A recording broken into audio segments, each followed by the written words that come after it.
Good morning, good afternoon, good evening, whoever you are, wherever you are, whenever it is for you. For me, it is just past midnight on Saturday, November the 16th, 2024. That makes this the news for Friday, November the 15th, day 996 of Vladimir Putin's war of aggression against the people of Ukraine. How do you do? I'm Peter Alexievich, and this is the Live at 5 from Kyiv. I see the peeps are coming in here. How's everybody doing tonight? Hey, Mel. Hey, Fitz. Hey, Cool. What's up, Jeff? Anthony, Tommy, Tom. Hey, Mad Mike. How you guys doing?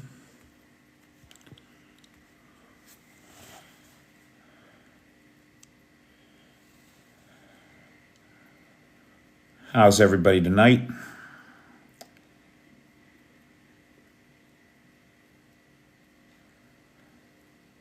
I'm good, Sharon. Thank you. I'm very well. Hey, there's Blue Ariel Silk.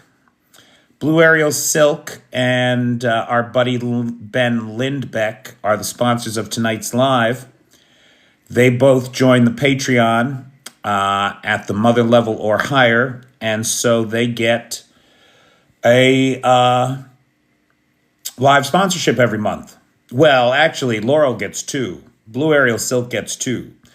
I want to send a big thank you out to everybody who is helping with Christmas dinner. I said, or not Christmas, Thanksgiving, sorry. Thanksgiving is coming up, American Thanksgiving. And one of the things that I do here in Ukraine is I host a Thanksgiving dinner for Ukrainians, a traditional American Thanksgiving dinner. And that's got a $200 budget. And last night, a bunch of people sent in $175. So we have almost the whole budget and all the sponsors that we need for Thanksgiving. So thank you all very much.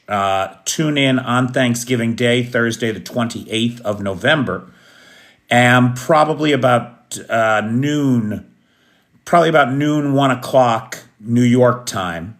And you'll have a chance to talk to some of the Ukrainians that help make my life here manageable and get things done. It doesn't seem like 12 months since the last one, does it, Anthony? But God, time does fly. Yes, it does. Well, there's a lot going on in the world, pal. There is a lot going on in the world. Hey, Sergey.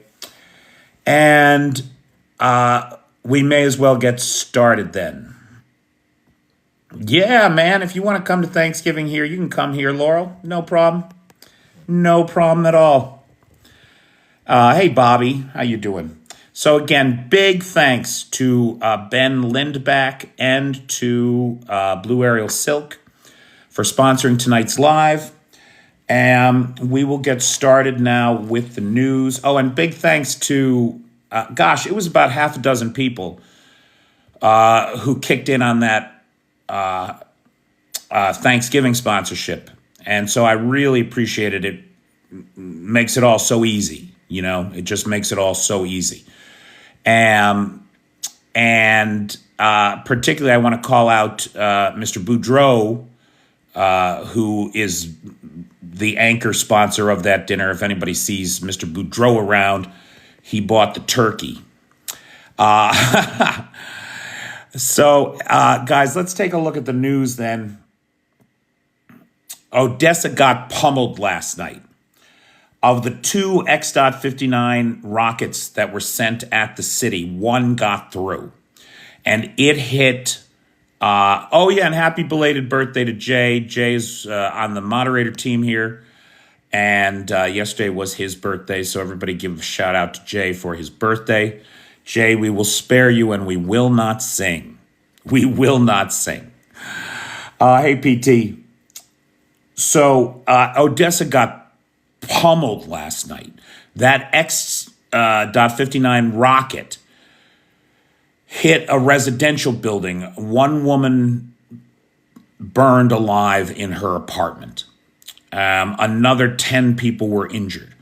Across the country, Drone strikes and debris falling from drones injured another 21 people, many of them children. That rocket fell in a residential complex of 40,000 people, right? So, Ukraine has these massive Soviet apartment block complexes. And you can have 30, 40,000 people living in these complexes within a few blocks of each other. And that was the case in the hit last night in Odessa.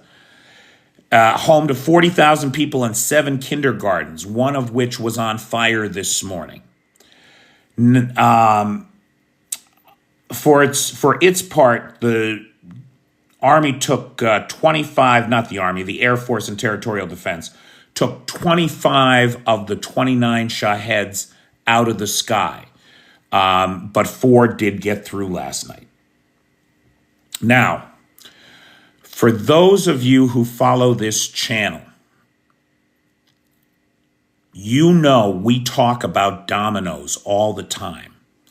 You know that it is my opinion that the Russian economy, look, it's really this simple.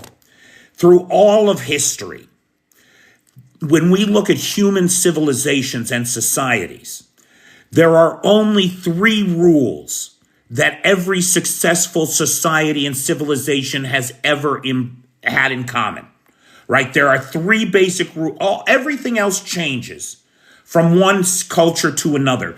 But these 3 rules are the only ones that all human societies share. 1, do not lie. 2, do not steal. 3, do not unalive, right? Those are the 3 rules that every society that has had any success in the world has embraced. Let's look at it seriously. Russian society is based on lies, theft, and murder. Period. End of conversation.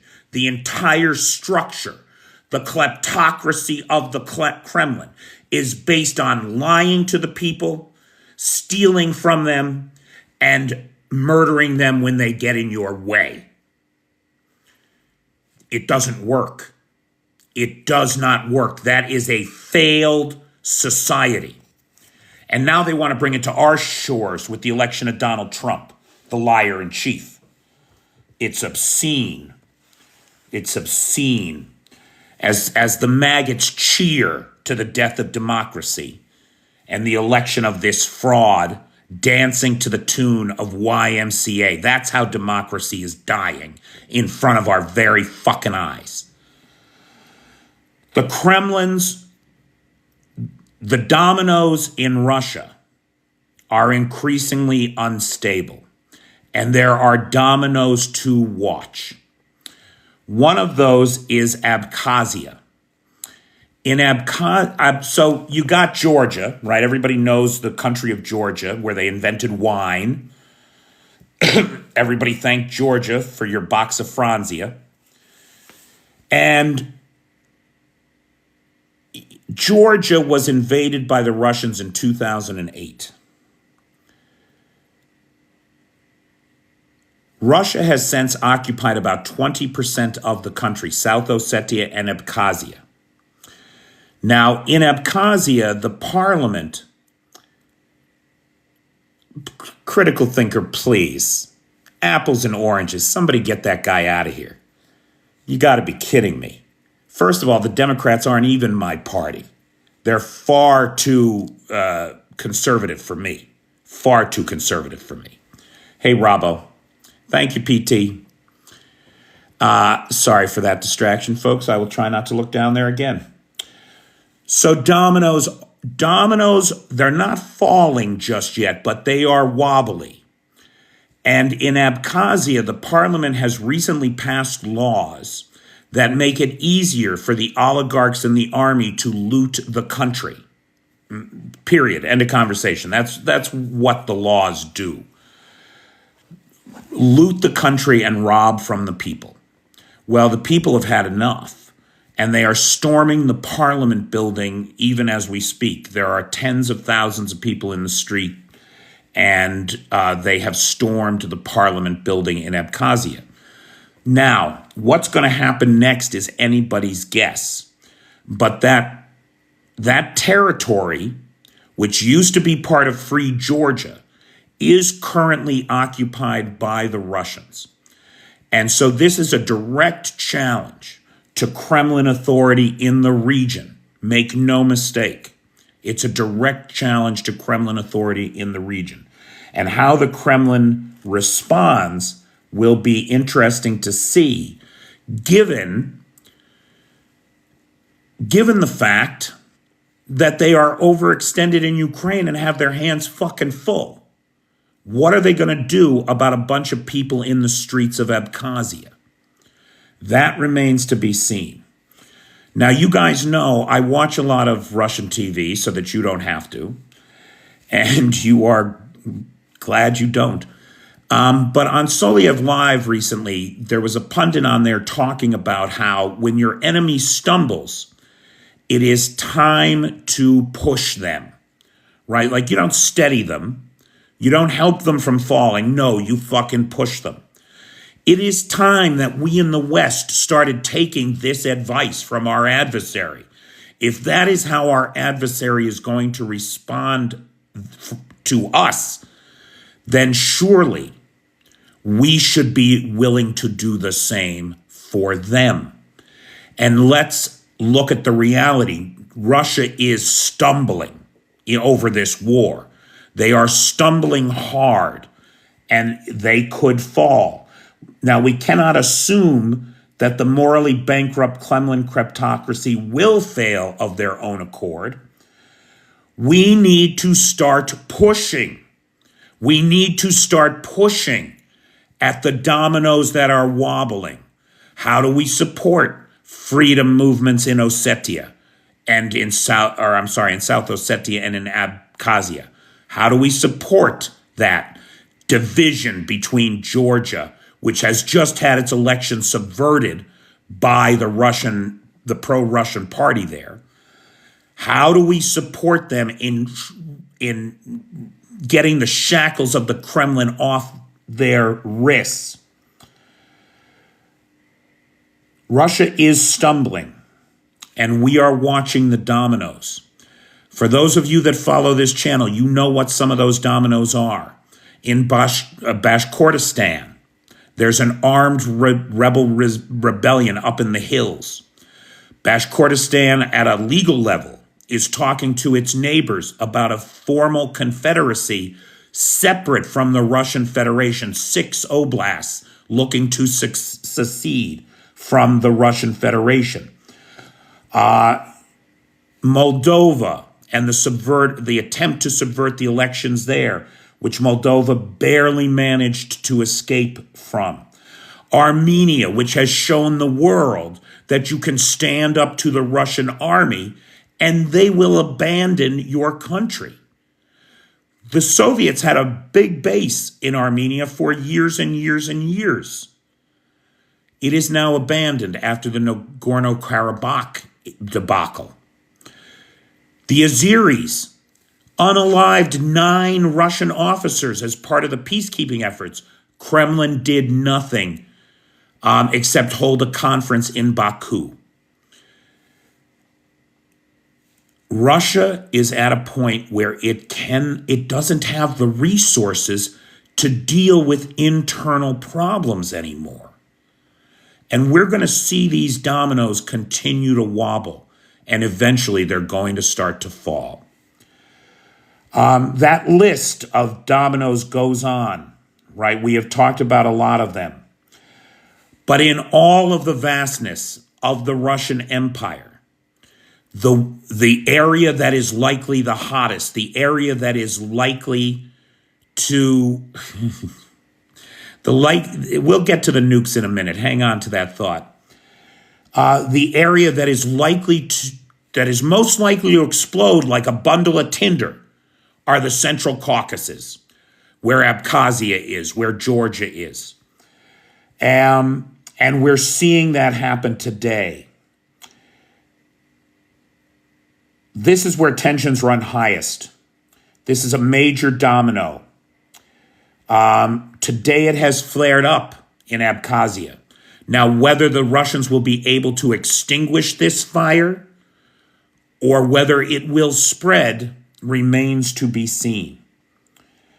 And of course, again, that is in protest of laws that favor oligarchs and the military looting the people of Abkhazia. The Ural Mountains are the Central Caucasus, Ronald, right? So that is the area that we're talking about. Now, somebody just brought up nukes, so let's talk about nukes. They said, oh, until Russia nukes us.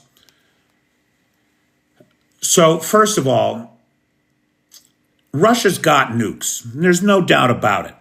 How many of them work is another story entirely.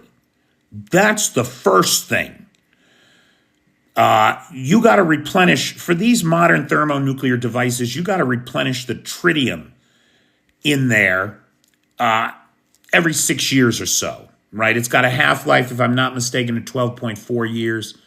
And so it's got to be refreshed every 6 or 7 years. Nukes have a shelf life, Ronald. Exactly. Nukes have a shelf life. The nuclear arsenal in Russia is about the same size as the nuclear arsenal in the U.S. They claim to have slightly more. But we know that that's bullshit. Already we know that that's bullshit, that their nuclear arsenal is bigger than ours. Here's why. Because it is highly unlikely that any of their tactical nukes work. Nukes have a shelf life. You don't do the upkeep on them, they don't work. And it looks like the entire the battlefield nukes, the tactical nukes, none of them are working, is what the best analysts in the business all seem to agree to that.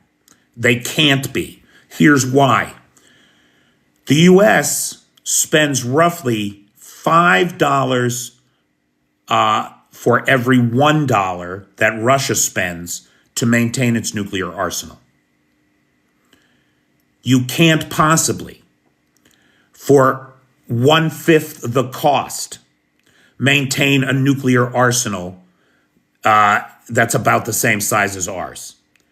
And then that assumes that nobody's stealing any money from that budget. And if this war has taught us anything, is that the Russian generals steal from their budgets.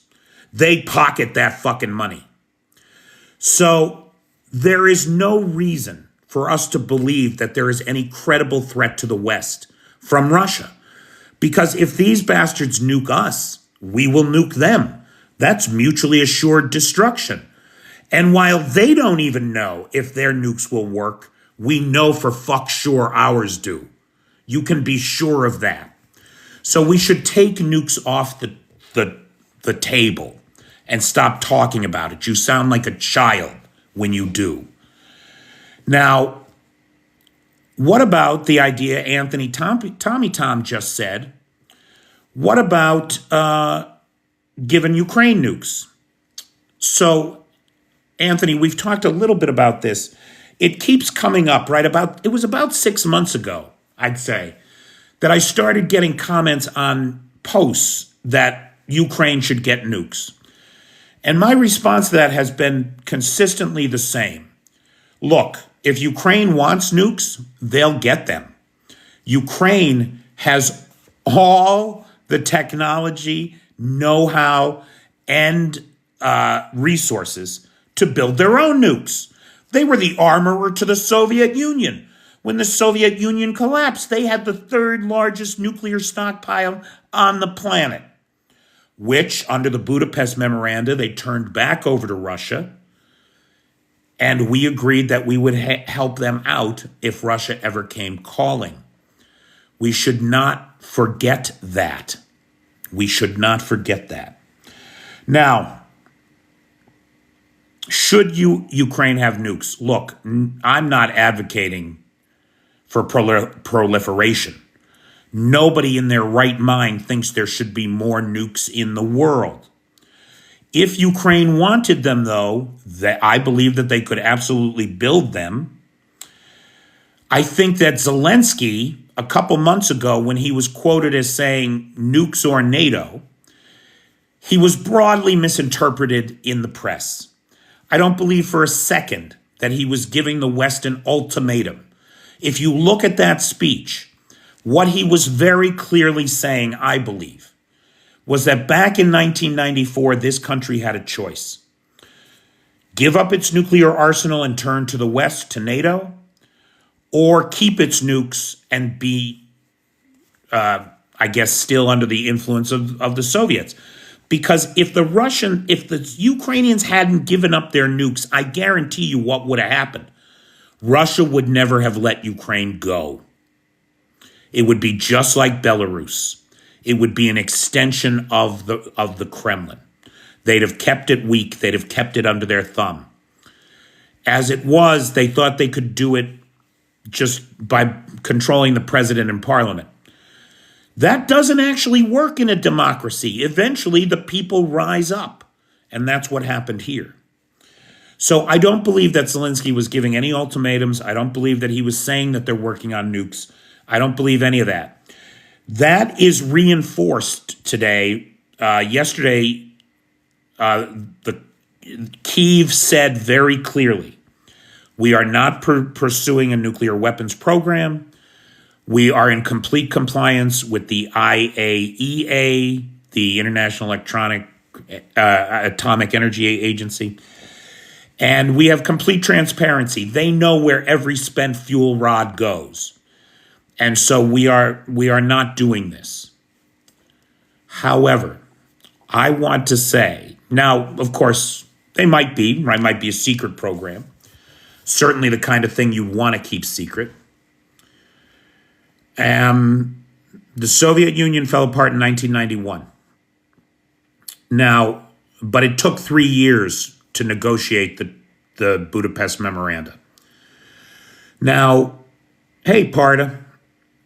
Now, look, it's my opinion that if the West and the United States are going to abandon our ally at this critical inflection point in history, well, then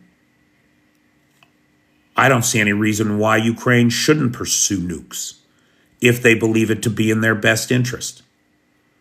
I'm not going to second guess them on it. I'll tell you that right now. Not when this country is the country that is standing up for democracy in the world. It's the Ukrainians that are doing all the bleeding and dying on the battlefield. And while the West waffles and officials in the West say stupid things like, we don't want Putin to feel like he's on his heels. Fuck you. So anyway, that's my take on the nukes situation and the nuke things. Is Trump going to stop the war? No, he's not. We've already seen his plan, and it's a non-starter for everyone, including the Russians. I'm with you, Bobby. Ukraine can win this if we help them. Now, they are not slowing down. They are doing everything they can to unalive orcs in Kursk on Russian territory and all up and down the line as the Russians send massive wave after wave of attacks at the front line. They're throwing people away like wrapping paper after Christmas. The Ukrainians, for their part, are not stopping. And last night we saw a large drone attack in Krasnodar Krai on the Krimsky Air Base, where 36 drones are said to have been shot down. We do not know whether or not any planes were hit. We don't know if there was any damage there. We're still waiting on word from that. We'll probably have to wait for satellite footage. On the subject of peace, Dmitry Peskov, Kremlin spokesperson, was asked, will the Kremlin be appointing a special peace envoy? To which Peskov replied, no. The supreme commander, meaning Putin, is handling that. Now, what does this mean? Because we know Trump just announced that he's appointing a special peace envoy to handle the Ukraine and Russia talks. He's going to want a layer of deniability between him and these talks because that's how he operates. He wants to have somebody handy to throw under the bus if it doesn't go his way, somebody he can blame for his own failures. So he's going to appoint this peace envoy. What the Russians seem to be saying is, no, we want it to be our presidents. We want Putin and Trump to sit down and carve up the world and not have to pay attention to anybody else. He'll send Jared Kushner. Dear God, let's hope so. He'll fuck things up royally. There won't be anybody happy in that room. Putin definitely cannot handle the losses of troops. So let's take a look at a couple of things. The rate of death on the front line in the last 3 months is about 1.5 times what it was in 2023. It is about twice of what it was in 2022. In 2022, the average killed in action soldier was a 21-year-old conscript. In 2023, the average killed in action soldier was a 33-year-old prisoner. Remember, the Russians took some 200,000 prisoners out of jail and then threw them at the front line to die. And if they manage to survive, they're back home in Russia causing all kinds of problems, getting rearrested for homicide again, and then re-enlisting and being sent back to the front line. That's happening every day in Russia. Now, today, the average guy is 35 and a volunteer who had 3 to 10 days worth of training. 3 to 10 days worth of training. And then sent to the front line. The average is dead or missing in 12 to 18 days. 12 to 18 days. Now here's the thing. In a poverty-stricken nation like Russia, and make no mistake, outside of the capital, Russians are poor. The average salary in Russia at the start of this war for a Russian factory worker was $12,000 a year. $12,000, that's below the poverty line in the US, right? That was the average salary for a Russian worker. Today, it's a little over $15,000. So wages have gone up because the defense industry contractors are paying good money. And they're siphoning the workforce off into the defense industry, which is the only place that there really are jobs. Now, what does this mean for everybody out in the impoverished hinterlands of the country? You're a 35-year-old man with a wife and a couple of kids. If you stay where you're at, you might be able to scrape together 10 grand a year to raise your family.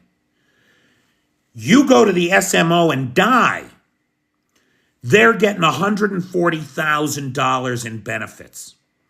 It's a boom for the widows. It's an economic boom for the widows.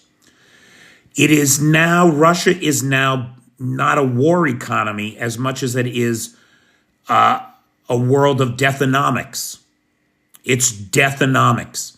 People are making the choice to go to the SMO to die because their families will have a shot at a better life. It is obscene. It's an economy of death. Now, there are cracks appearing in this economy all over the place. The Kremlin announced today that they are going to lay off tens of thousands of civil servants. They're going to cut the bureaucracy because they can't afford to pay the salaries. They announced that they are reducing the benefits for wounded in action. It used to be if you were wounded in action in Russia, you got 3 million rubles. That's about $30,000, right? Now you're only going to get that for loss of limb, for serious injuries. The next payment down for we'll call it secondary injuries. You're only getting 1 million rubles. That's what is that? That's about $10,000. And then below that, it's 100,000 rubles or $1,000 for minor injuries in the SMO. They are the welfare state of deathonomics is being redefined so that the Russians don't have to pay out all these benefits. That's why we see so many guys going missing in in Ukraine, so that they don't have to pay the death benefits to the widows. It's outrageous. It's insane. For those of us that live in a normal democracy, we cannot even imagine this. But this is the way that the Russians are using up their people. And there are signs that it is not working. There was just a riot at an army barracks in Novorossiysk. The soldiers trashed the barracks. About 10 soldiers fled the barracks. They have since been recaptured, refusing to go to the SMO, refusing to be thrown away like that. The economic choice to go to the SMO doesn't mean that people want to die. And increasingly, it is becoming clear that that is your fate. Russia entered Ukraine with maybe 300,000 people, including the People's Republic of Luhansk and the Donetsk People's Republic forces, along with the Wagner mercenaries. Today, the KIA and WIA figure is over 710,000. The entire First Army, the entire Second Army have all been removed from the battlefield. There are further economic indicators that the economy inside of Russia is brittle. This economy of deathonomics is not working. The stock price for the second largest real estate company has fallen from $16 a share to $4.84 a share. This follows comments from the largest real estate investment company in Russia, the CEO of Lada, the largest automaker in Russia, Rostec, and 36 airlines, who all say they are facing bankruptcy without a large government bailout. Things are not good. Inflation remains at 9.1% officially, but is likely trending at 27%. With interest rates at 21%, there is a central bank meeting coming up December 12th, I think, where there is discussion that they are going to raise the interest rate to 23%.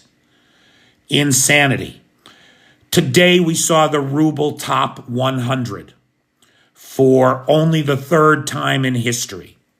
Only the third time in history has the exchange rate for the ruble to the dollar been 100 to 1. Now, just imagine you are a Russian who has saved up your entire life. You saved your entire life. You have $100,000 in the bank, let's say, and you're living off your $150 a month pension. A year ago, you had $100,000 in the bank. Between inflation and the devaluation of the ruble, today you effectively have $50,000. Imagine having worked your whole life to see your retirement savings suddenly, their value cut in half because of the foolish nature of this war that has isolated your country and made you a pariah state in the world. It's a sin and a shame, and I don't think there's anything that anybody can do to stop it. This is the really critical thing that we have to come to terms with. We did not do this. Russia did it to itself. We cannot have sympathy for them when they fall the fuck apart. We cannot try to save them. Russia is basically isolated as a trading partner by the sanctions from the West. It means that they have to, you break your phone case, you need a new iPhone cover. It's got to be smuggled in through Kazakhstan or Turkey or the UAE. And that means there's 3 more guys who have to make money on it before it gets to you.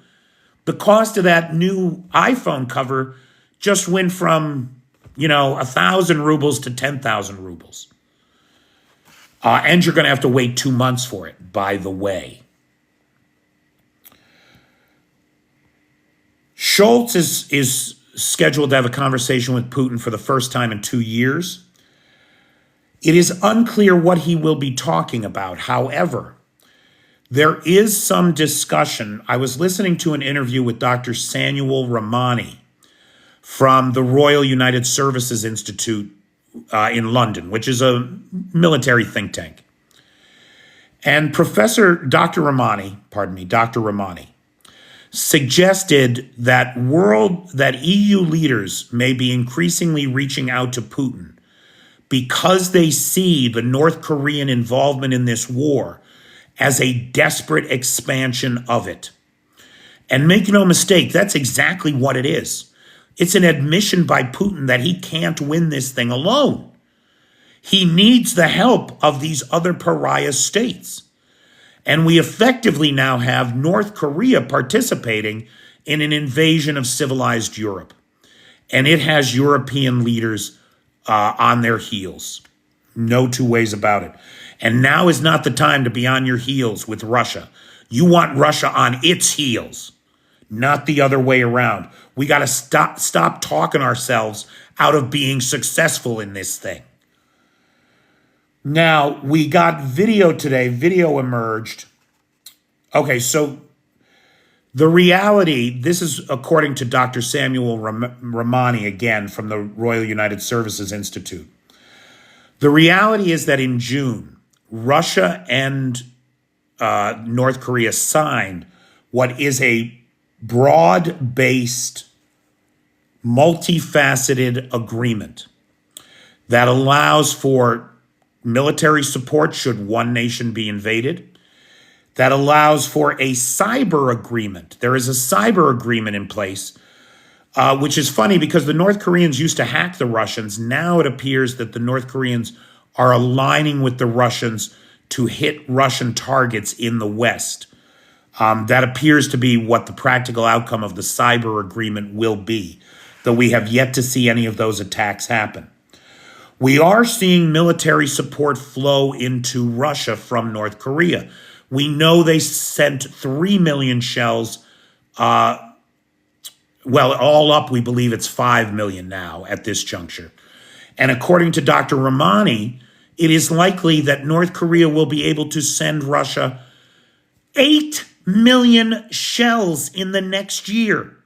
That is more than the industrial capacity of all of Europe and the United States combined.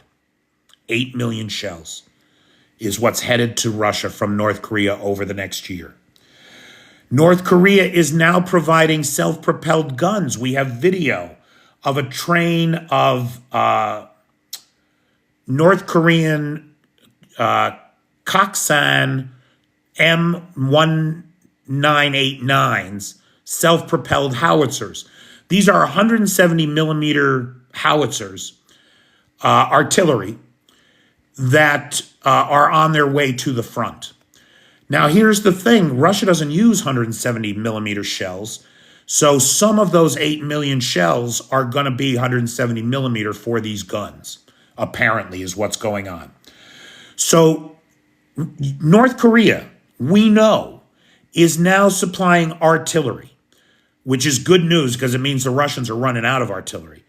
Artillery shells, men, boots on the ground. And Kim Jong-un is going into the drone business. He's making drone clones of Russian drones.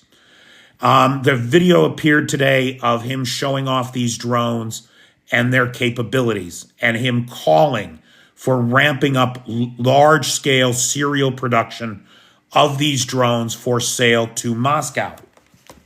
Here's the thing. North Korea can barely feed itself.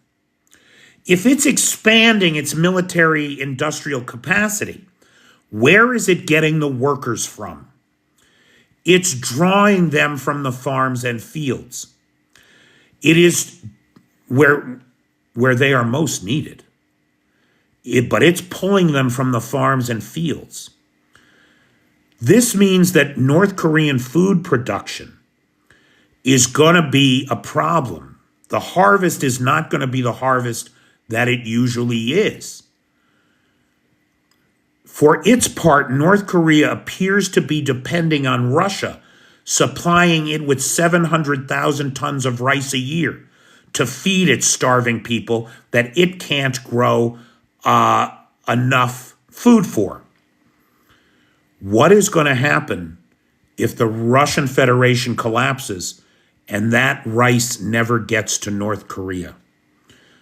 Next year, we could see famine in North Korea, the likes of which even the North Koreans are unaccustomed to dealing with. That should be a concern to everybody because the regime is nuclear armed and they are already unstable. Dr. Ramani was very educational, boy. I highly, for anybody that's seriously interested in understanding this war, Ukraine the Latest, the podcast, had him on today. And his interview is well worth listening to. The summary I'm giving you does not do Dr. Ramani justice. One of the things that I had no idea about was the combat history of the North Korean military. I thought the last time they were in a war was in the 1970s. And that was true. That wasn't wrong, actually. It was the 1970s. However, though not involved in wars, they've been outsourced by Kim before to other authoritarian regimes. So you had, in fact, North Korean fighter pilots fighting in the 1973 Arab-Israel War, flying jets alongside Egyptians. They supported the MPLA in Angola, Robert Mugabe in Zimbabwe. This is just a rogues gallery of dictators, isn't it? Do you notice that?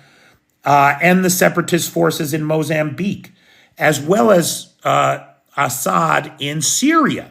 North Koreans have been there, principally as engineers and technical specialists, but they have made, according to Dr. Ramani, they have made a battlefield impact for all of these despots in the world. That should be disconcerting for all of us because we have been told broadly by the media that the North Koreans will not be effective, that they are just meat for the grinder. Dr. Ramani warned that that may not be the case. He went on to say that the Russians are deploying them in a most strategic way. They are deploying them to Kursk, not the territory of Ukraine. So the Russians can argue that North Korea isn't involved in an invasion of Europe. It's involved in freeing Russian territory, liberating Russian territory. They're not in Ukraine. We know that the Russians are under pressure to get the Ukrainians out of Kursk before Donald Trump takes office. Because if they are still there, the idea of freezing the front line is no longer palpable to Putin. The existence of these troops in Kursk means that the Russians don't have to pull troops off the line of the Eastern Front, which of course is one of the major reasons that the Ukrainians went into Russia.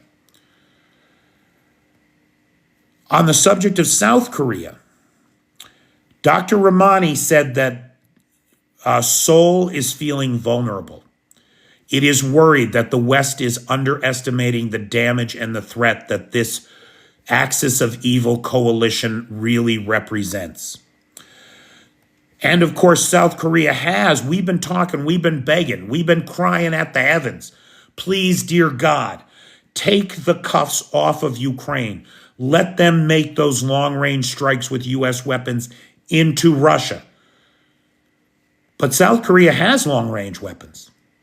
If South Korea changes its laws and changes its attitude toward this war because of North Korea's involvement, they could readily supply the Ukrainians and take the cuffs off, not try to micromanage them, with the kind of weapons that otherwise really only the United States and a handful of other countries even have access to, let alone could provide to a third party. So there is, in the North Korean alliance, there may be a silver lining that South Korea, who, as PT correctly says, makes really good stuff, South Korea could fill a critical vulnerability left behind should Trump abandon Ukraine. A couple other pieces in the news here. Following Sweden and Denmark, Norway will fund Ukrainian weapons and equipment production in Ukraine. So the whole Scandinavian world is behind Ukraine. And of course, that's because these guys have been occupied by Russia before and are familiar with the tender mercies of the Ruski Mir. There seems to be, just to finish it up here, it seems to be that the Russians are returning to a society of denunciation. Denunciation was a thing in the Soviet times. You could call the authorities and rat out your neighbors, say that they are treasonous pieces of shit who spoke badly about Brezhnev or Khrushchev or whomever. And they would be sent off to the gulag forever. And it frankly didn't matter whether they said it or not. And that culture of denunciation appears to be returning. This week, we saw a 66-year-old female pediatrician from a hospital in St. Petersburg sentenced to 5.5 years in a penal colony because apparently she treated a 7-year-old for conjunctivitis. Not that that matters. She treated a 7-year-old, and the 7-year-old's father had been killed in the SMO. The mother claims that when the doctor was told that the boy's father died in the SMO, her response was, frankly, typically Russian. Well, what do you expect? He was fighting in a war, right? Now, she denies that she ever said it, by the way. There is only one witness, the grieving widow, who made this claim. And for that, she is off to a penal colony for 5.5 years. Everybody in Russia is walking on eggshells. You got to be very careful who you say what to. And you can't live in a society like that, where your cortisol levels are through the roof every day. It is no way to live. On this subject, a theater director, because you got to go after the theater directors, the theater people, they're the most dangerous in a society. Bereshinskaya, another woman, she has been sentenced to 8 years in a penal colony for criticizing the war, for suggesting that Russian troops were unaliving Ukrainian civilians, and for calling the war a naked land grab. 8 years in a penal colony. In a final funny, if it is funny, I don't know if Clay is here, we can ask him. He's our barometer for the sense of humor. The Kremlin has gone to the one of the biggest film companies in Russia is Moss Films. And Moss Films had 28 T-55 tanks on its lot. It had 8 other tanks, the designation of which was unfamiliar to me, and then a couple of armored personnel carriers. Altogether, less than 35 tanks and armored vehicles. They have been confiscated. Well, I shouldn't say that. Officially, they have been donated by the film company to the army for use in Ukraine. 28 T-55s. Now, how desperate do you have to be for equipment on the front line if you go to a movie house and take their 28 World War II tanks to send them to Ukraine? Things must be going right according to plan, if that's where you're at, right? Right according to plan. Unreal. All right. So, the barometer is up. That was funny. It is funny. Good, Clay. Thank you. That's awesome. All right. So, guys, we got about 7 minutes left. Let me start, please, by thanking again the sponsors of tonight's live, Blue Ariel Silk and Ben Lindbeck, who joined the Patreon at the mother level, Sea Babies level or higher. And so I give them a shout out, a live sponsorship every month. Now, also, let's thank the moderator team, best moderators on the Tickety Talk, Cheyenne, Vanetta, PT, Jay, and Travis. That's not even a joke about calling the cavalry flippy. Horses have been spotted in use by senior officers in the Donbass. Not a joke. Not a joke, pal. So thank you to the mods. Thank you to Nightshade, who has the Peter's Peeps public group over on the Book of Faces, where these lives get reposted. Thank you, Robert Chapman. Sure do appreciate it. Thank you, Travis. Big thanks to Vanetta Larrett, who has the Google Doc share where you can get our letters to the UN, the White House, the Senate, and the Congress. Big thanks to Lars, who has the Alexievich archive and the Discord server.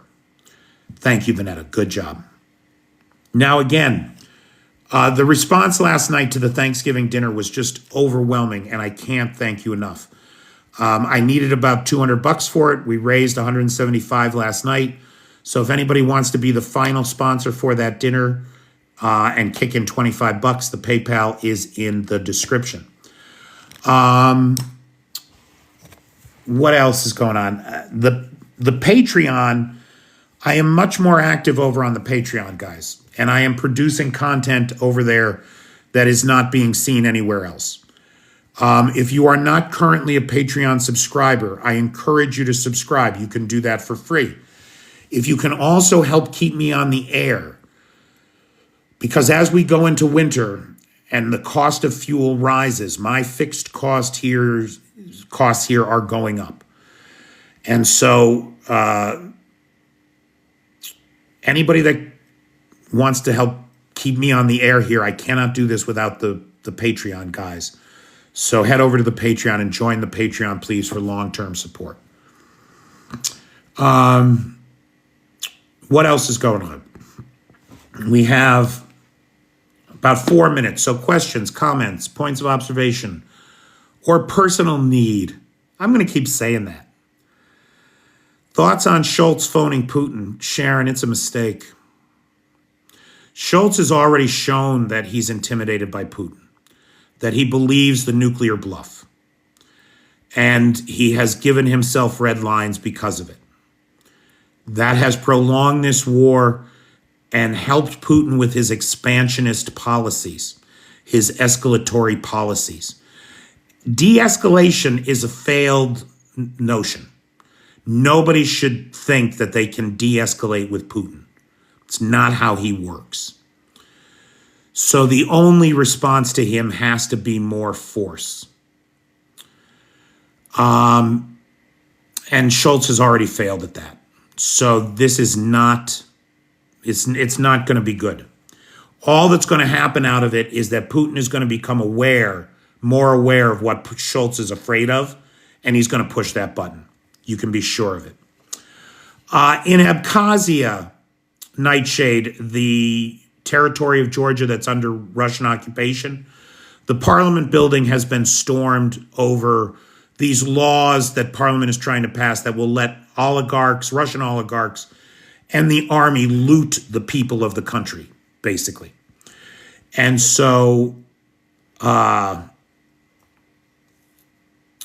what's happening there. Now, when is the crackdown coming? How is the Kremlin going to respond to this challenge to its authority? We're waiting on that. We're waiting on that. Smokey, I repost all the lives and the TikTok videos I do to YouTube. Yes, I am on YouTube. I think, hang on, let me see real quick. Walter, I don't know what you mean we don't hear anything about the Ukrainian Air Force. It's not big. It's not a big Air Force, but they fly sorties every single day. And they defend this nation every single day from incoming drones and missiles. So I'm not sure what you mean by that. Every single day when I talk about those missile and drone attacks, it's the Air Force that's keeping them out of the sky. I just hit 600 subscribers on the Tuba Use. It would be so nice to get that to 700. So, Smokey, if you can subscribe to my channel on YouTube, that would be great. Sharon, I agree. You need to keep the motherfucker isolated. That's why I think Schultz talking to him is a bad idea. I guess maybe, Walter, if you think you don't hear about the Ukrainian Air Force, I'm not giving them enough credit when we do that missile and drone attack every day. Because they're the guys who are knocking them out of the sky. Could this escalate to involve China or Iran? Iran's already involved. Make no mistake. Iran sends missiles. Iran sends drones. Iran and North Korea both are likely getting nuclear technology, nuclear missile technology from Russia. So Russia is in violation of the non-proliferation agreement. It's a problem. China's involved in a peripheral way. Without China's economic support, Russia would collapse. 36% of what Russia exports goes to China. 40% of what Russia imports comes from China. Conversely, for the Chinese, all that trade amounts to less than 3% of their imports and exports. China could cut Russia off in a heartbeat and wreck the economy. But they choose not to. And we just saw the U.S. sanction a drone plant in China for selling lethal aid to Russia. Is there any chance that Biden will unleash Ukraine? It doesn't seem to be, Bobby. It looks like the guy is just done. And he's going to leave weak. It's a sin. It's a sin.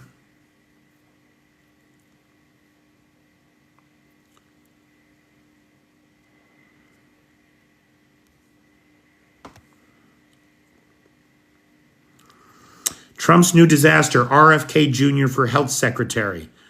Well, I mean, that makes a lot of sense, right? The guy doesn't believe in vaccines, and we know he has brain damage from a worm that ate his brain. So naturally, he's Trump's pick for health secretary.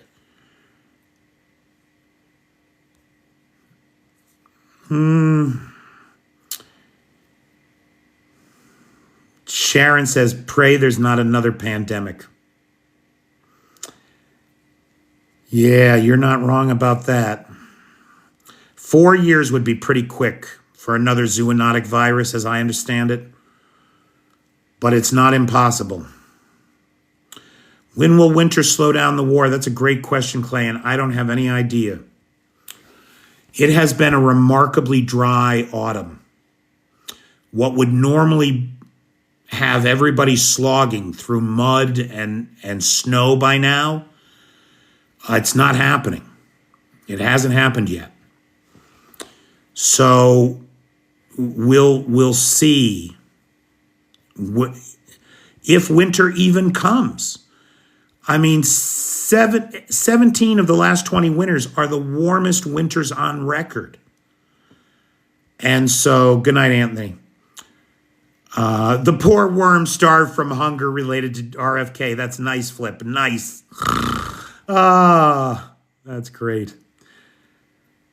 So anyway, yeah, I don't know. I can't predict the weather.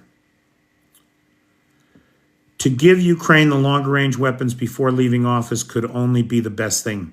The problem, Colin, is that we've already given them the weapons, but, well, we haven't given them the JSAMs or the Tomahawks, but they've got the ATACMS. They just don't have the right to shoot them into Russia, which is insane micromanagement of the worst sort.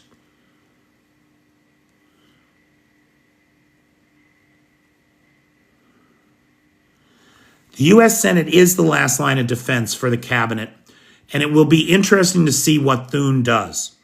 So Trump knew if he got Rick Scott in as majority leader for the Senate, Rick Scott was going to adjourn the Senate and put it in recess so that Trump could make recess appointments without having to have his cabinet vetted. Now, if Thune and the others see the threat to democracy that Matt Gaetz, RFK Jr., Elon Musk, Vivek Ramaswamy pose and deny their cabinet appointments, that's going to tell us a lot about how the next 4 years are going to go. But if they rubber stamp them all, that's going to tell you that it's time to start. It's time to start hoarding ammunition and food supplies. Yeah, Bobby, it's not 45% of the population. Look at 72 million, I think, voted for Trump this time, about the same as last time. 72 million in a population of 330 million. The only reason that Trump exists is because Americans don't vote, and if they do vote, they don't vote in their own interest. It's less than a third of the electorate that made him possible.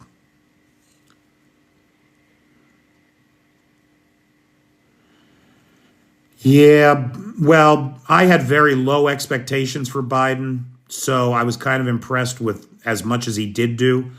But in the end, he was weak on Ukraine. Very, very weak on Ukraine.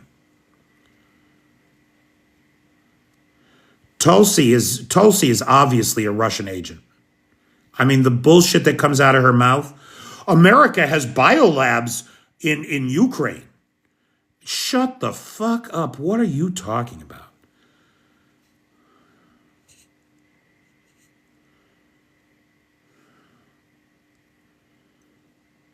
Yeah, RT wasn't joking, Mike. Tulsi is a Russian asset. Right, Devin. All the media is talking about the Trump landslide. Bullshit. Bullshit. It was 2% difference in the electorate that showed up to vote.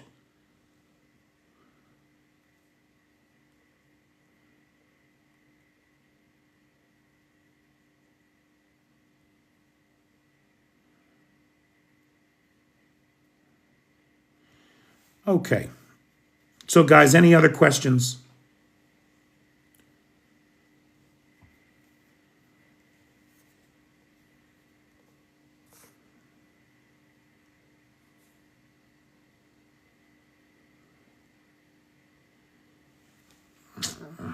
I don't know about that, Sharon. America made it very clear in this election. They would rather take the most foul, disgusting, rapist piece of shit white man over a qualified black woman. It breaks my heart, America. Breaks my fucking heart.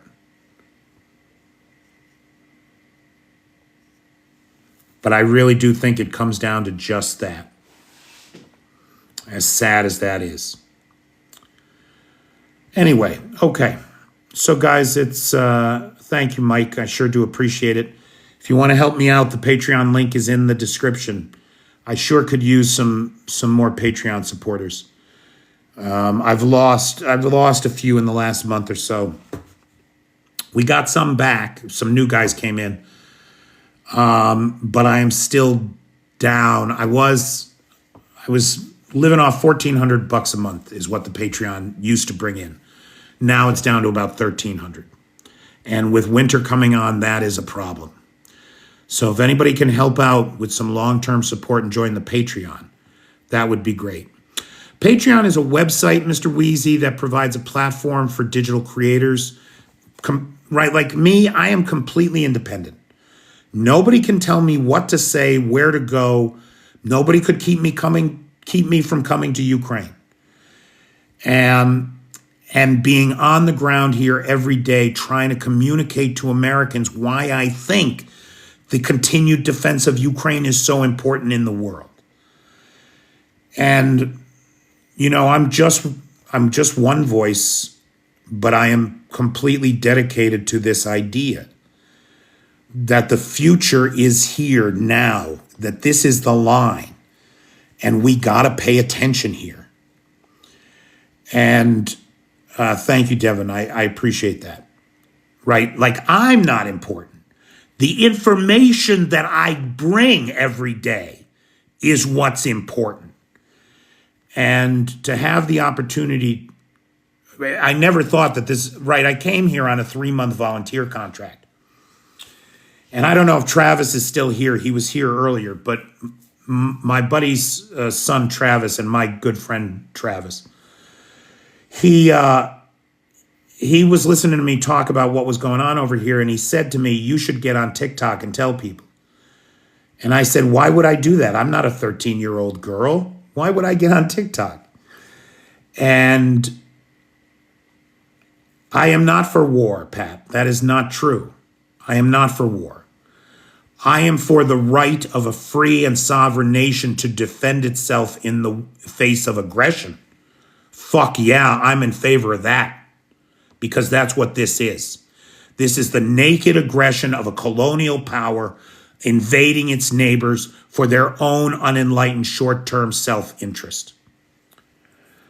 So when the 3 months was up on the volunteer contract, I decided to stay for 3 months and give my buddy Travis's idea a try. And I got on TikTok and I started telling people about what was going on over here. At about the 3-month mark, when I was just about ready to give up, along comes Cheyenne, Vanetta, PT, Lars, Ballerina, a couple other people, a handful of other people, Ricky Balbo, who came along and gave me support. They joined my Patreon. They started funding. And that's what Patreon does. It's a website that lets individual people fund digital creators. And so it became possible for me to stay here because there was a little bit of money coming in through the Patreon. Now, over the course of the next year, I exhausted all of my own resources. The savings that I had to fund this trip, that's all gone. So for about a year, I was almost completely self-funded here before the Patreon took off, and it was enough to live on. In those early days, boy, if Beatricella and Rose and, oh gosh, Eli, if those guys hadn't sent me grocery money, I don't know what I would have done. I was living on potatoes and onions for weeks at a time. You would think I would have lost some weight, but that didn't happen. So it's been quite a trip, man. It's been quite a trip. And it's all because of the Patreon guys. I don't think of this channel as mine. I think of it as ours. And I try to show that every day when I call out the team, because without the team, I could not do this. And I certainly couldn't remain in Ukraine without the Patreon supporters. Good night, Nightshade. So, Patreon, there's right, doing what I can. Mr. Wheezy. You know, how does that go? I don't normally quote the Bible, but there is a good Bible verse. To him who much has been given, much will be expected. Do what you can according to your means. And if everybody does what they can, we turn out okay. And so I'm trying to do what I can. But I could not do it alone, and that's why I remain extremely grateful to everybody who makes it possible. Thank you all. There's an app, Mr. Wheezy, if you'd like to get on board with the Patreon. There's a Patreon app. You can download that, and you can find me on there, Peter Alexievich. There's actually a link in my bio. So, guys, Lars is so happy we had 50,000 likes. I love it. Thank you, Lars. I wouldn't even know that likes were a good thing if it weren't for Lars. All right. So, ladies and gentlemen, thank you so much for being there for me. Because you are there for me, I can be here for you. Thanks for... there's James Boudreau, our anchor sponsor for Thanksgiving dinner. Hey, James. So thanks to everybody who makes it all possible. Like our two sponsors tonight, Blue Ariel Silk, who does a lot of good work on behalf of Ukraine, and Ben Lindbeck, who very generously joined the Patreon and paid his year's subscription up front. That made my whole trip to Kherson possible. So I'm deeply grateful to Ben for that, because I would not have been able to pull that off without him. Good night, Arn. Good night, everybody. Enjoy your weekend, kids. I'm with you, Walter. Thank you, Robbo. Sure appreciate it. Hey, Feisty. I didn't see you in here. Sarah Fitz, good night. Good night, good night, good night. So long, farewell, auf Wiedersehen, adieu. Adieu, adieu to you and you and you.